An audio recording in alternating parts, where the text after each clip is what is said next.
जय श्री राम, जय बागेश्वर धाम, जय गुरु कृपा। सबको गीता जयंती की शुभकामनाएं। आज हम तीसरे अध्याय के 31वें श्लोक से शुरू करेंगे। सांवरे को दिल में बसा कर तो देखो, एक बार वृंदावन आकर तो देखो। जय श्री राम। जो मनुष्य श्रद्धा रखते और दोष न देखते हुए मेरे इस मत का नित्य अनुष्ठान करते हैं, वे भी कर्मों से छूट जाते हैं। परंतु जो मेरे इस मत में दोष देखते हुए इसका अनुष्ठान नहीं करते, उनको तू सर्व ज्ञान से मूढ़, घोर मूर्ख, नष्ट और चेतना रहित समझ। ज्ञानवान भी अपनी प्रकृति के सदृश चेष्टा करता है। सभी प्राणी प्रकृति की ओर जा रहे हैं, फिर निग्रह क्या करेगा। इंद्रिय के विषय में जो राग द्वेष स्थित हैं, उनके बस में नहीं होना चाहिए, क्योंकि वे दोनों इसके बटमार हैं। अच्छी तरह से अनुष्ठान किए हुए पराय धर्म से अपना गुण रहित भी धर्म श्रेष्ठ है। अपने धर्म में मरना भी श्रेष्ठ है। पराया धर्म भयकारक है। अर्जुन बोला, श्री कृष्ण, फिर यह मनुष्य ना चाहता हुआ भी किससे प्रेरित होकर पाप करता है, मानो जबरदस्ती लगा दिया गया हो। श्री भगवान बोले, रजोगुण से उत्पन्न यह काम ही क्रोध है। यह बहुत खाने वाला और महापापी है। यहाँ तू इसी को बैरी जान। जैसे धुएं से अग्नि और मैल से दर्पण ढक जाता है, तथा जैसे झिल्ली से गर्भ ढका रहता है, वैसे उस काम से यह जीव समुदाय ढका हुआ है। अर्जुन, ज्ञान स्वरूप आत्मा का ज्ञान इस बड़ी कठिनता से तृप्त होने वाले अलम भाव से रहित कामरूप नित्य बैरी से ढका हुआ है। इंद्रियां, मन और बुद्धि इस काम के अधिष्ठान कहलाते हैं। इन तीनों के द्वारा वह काम ज्ञान को ढककर जीवात्मा को मोहित करता है। इसलिए भरतश्रेष्ठ, तू पहले इंद्रियों को रोककर ज्ञान विज्ञान के नाश करने वाले इस पापी काम को निश्चय ही मार। इंद्रियों को प्रबल कहते हैं। इंद्रियों से प्रबल मन है, मन से प्रबल बुद्धि है, और बुद्धि से भी जो प्रबल है वह काम है। इस प्रकार इस दुर्विजय काम रूप शत्रु को बुद्धि से भी प्रबल जानकर वीर अर्जुन, आत्मा से आत्मा को रोककर तू इसे मार।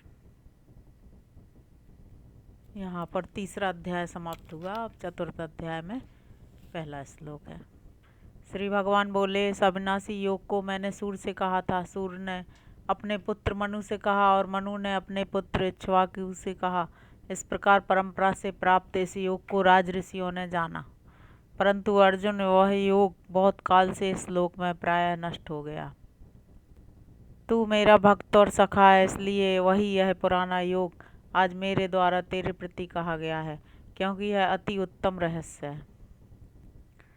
अर्जुन ने कहा, आपका जन्म तो पीछे हुआ है और सूर्य का जन्म बहुत पहले का है, अतः मैं यह कैसे जानूं कि इस योग को आपने आदिकाल में कहा था।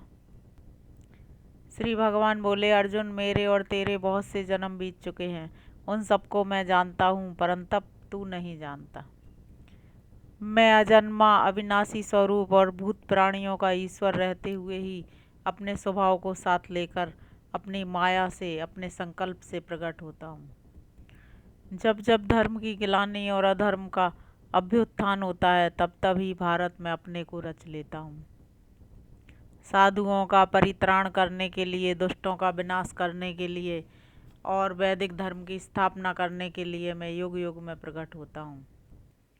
मेरा वह जन्म और कर्म दिव्य है। इस प्रकार जो तत्व से जानता है, हे अर्जुन, वह शरीर को त्याग कर फिर जन्म को नहीं प्राप्त होता, मुझको ही पाता है। राग, भय और क्रोध से रहित केवल मुझसे ही ओतप्रोत और मेरे ही आश्रित बहुत से पुरुष ज्ञान रूप तप से पवित्र होकर मेरे भाव को प्राप्त हो चुके हैं। जो मुझको जैसे भजते हैं, उनको मैं वैसे ही भजता हूँ। अर्जुन, मनुष्य सब प्रकार से मेरे ही मार्ग पर चलते हैं। कर्मों की सिद्धि चाहते हुए यहाँ देवताओं को पूजते हैं, क्योंकि मनुष्य लोक में कर्मों से उत्पन्न हुई सिद्धि शीघ्र होती है। गुण कर्म के विभाग से चारों वर्ण मेरे द्वारा रचे गए हैं। उनका कर्ता होने पर भी मुझ अविनाशी सर्वेश्वर को तू अकर्ता ही जान। ना तो मुझे कर्म लिपायमान करते हैं और ना मुझे कर्म फल में स्पृहा है। इस प्रकार मुझको जो भली भांति जानता है वह कर्मों से नहीं बंधता। पहले मुमुक्षु पुरुषों के द्वारा भी इस प्रकार जानकर कर्म किया गया है, अतएव तू भी पूर्वजों द्वारा पूर्व काल में किए हुए कर्म को ही कर। कर्म क्या है और अकर्म क्या है, इस विषय में विद्वान पुरुष भी मोहित हैं। इससे मैं तुझे वह कर्म बतलाऊंगा जिसे जानकर तू अशुभ से छूट जाएगा। कर्म के विषय में भी जानने योग्य है, अकर्म के विषय में भी जानने योग्य है और विकर्म के विषय में भी जानने योग्य है। कर्म की गति गहन है। जो पुरुष कर्म में अकर्म और अकर्म में कर्म देखे वह मनुष्यों में बुद्धिमान है और वही युक्त है तथा सब कर्मों को करने वाला है। जिसके समस्त कर्म कामना और संकल्प से रहित हैं, उस ज्ञान अग्नि के द्वारा दग्ध हुए कर्मों वाले पुरुष को बुद्धिमान लोग पंडित कहते हैं। जो कर्म फल की आसक्ति को त्याग कर नित्य तृप्त और निराश्रय हैं, वह पुरुष कर्म में भली भांति प्रवृत्त हुआ भी कुछ भी नहीं करता है। आशा रहित जीते हुए चित्त और आत्मा वाला सब परिग्रह का त्यागी पुरुष केवल शरीर संबंधी कर्म करता हुआ भी पाप को प्राप्त नहीं होता। यदृच्छा लाभ से संतुष्ट, द्वंद्वातीत, मत्सरता रहित और सिद्धि असिद्धि में सम पुरुष कर्म करके भी बंधता नहीं। आसक्ति रहित, मुक्त, आत्मज्ञान में स्थित चित्त वाले और यज्ञ के लिए कर्माचरण करने वाले पुरुष के कर्म पूर्णतया विलीन हो जाते हैं। अर्पण ब्रह्म है, हवि ब्रह्म है और ब्रह्म रूप अग्नि में ब्रह्म रूप कर्ता के द्वारा हवन किया गया है। इस प्रकार ब्रह्म कर्म समाधि पुरुष के द्वारा प्राप्त होने योग्य ब्रह्म ही है। अन्य कर्म योगी देव पूजन रूप यज्ञ का ही भली भांति अनुष्ठान करते हैं। दूसरे ब्रह्म रूप अग्नि में यज्ञ से ही यज्ञ का हवन करते हैं। अन्य कर्म योगी श्रोत्रादि इंद्रियों को संयम रूप अग्नियों में होमते हैं। दूसरे शब्दादि विषयों का इंद्रिय रूपी अग्नियों में हवन करते हैं।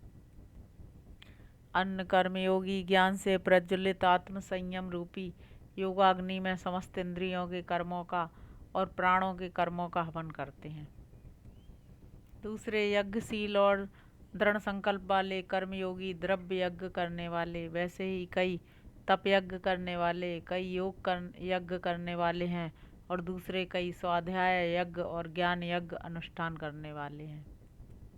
अन्य कई नियताहारी प्राणायाम परायण पुरुष प्राण का अपान में, दूसरे अपान का प्राण में और अन्य कई प्राण अपान की गति को रोककर प्राणों का प्राणों में हवन करते हैं। ये सभी यज्ञ को जानने वाले हैं और यज्ञों द्वारा पापों का नाश कर डालने वाले हैं।